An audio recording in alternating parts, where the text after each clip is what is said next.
ശ്രീ അനിൽകുമാർ, പ്രതിപക്ഷ നിരയിലെ ഏറ്റവും പ്രബലനായ നേതാക്കളിൽ ഒരാളെ തെരഞ്ഞെടുപ്പ് പടിവാതിൽക്കൽ എത്തി നിൽക്കെ അറസ്റ്റിലേക്ക് ഇഡി കടക്കുന്നു.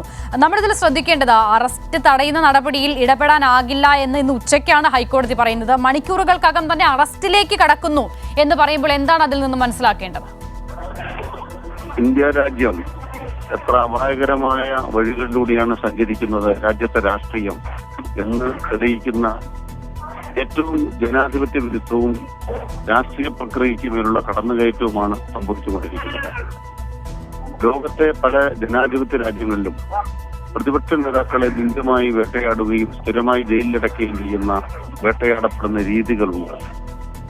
ഇന്ത്യൻ രാഷ്ട്രീയത്തിന് അതത്ര പരിചിതമല്ല. അത് ഒരു ദൈനംദിന സംഭവമാക്കി മാറ്റുന്ന തരത്തിലേക്കാണ് നരേന്ദ്രമോദി പെരുമാറിക്കൊണ്ടിരിക്കുന്നത്.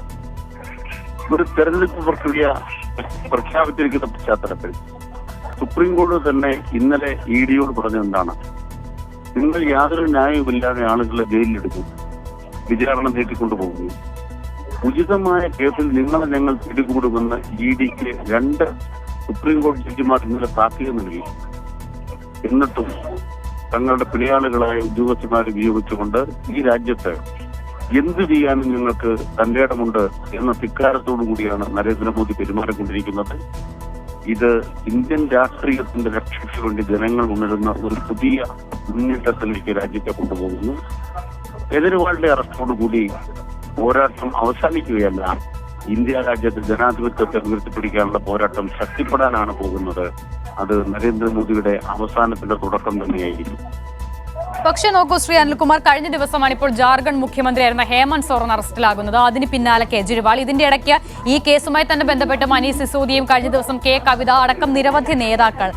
അപ്പോൾ ഈ നിലയിൽ ഒരു പ്രതിഷേധം ഉയരുന്ന സാഹചര്യം ഉണ്ടെങ്കിൽ പോലും ഈ നിയമപരമായ രീതിയിൽ ഈ നേതാക്കളെ ഒക്കെയും കുടുക്കാനുള്ള നില ഇഡിക്കുണ്ട് എന്നുള്ളതല്ലേ ഇതിൽ ഏറ്റവും പ്രധാനപ്പെട്ട കാര്യം? ഇവിടെ കള്ളപ്പണം വെളുപ്പിക്കൽ നിരോധന നിയമം, ആ നിയമത്തിൽ ദുരുപയോഗ സാധ്യതകൾ ഏറെയാണ്.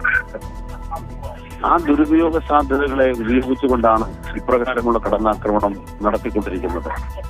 PMLA നിയമം ഭേദഗതി ചെയ്ത് അതിന്റെ വകുപ്പുകളെ തെറ്റായി ഉപയോഗിക്കാൻ തക്കവണ്ണം ദുരുപയോഗം ചെയ്തത് സംബന്ധിച്ച് സുപ്രീം കോടതിയുടെ ഭരണഘടനാ ബെഞ്ച് തന്നെ അത് പുനഃപരിശോധിക്കാനിരിക്കുക.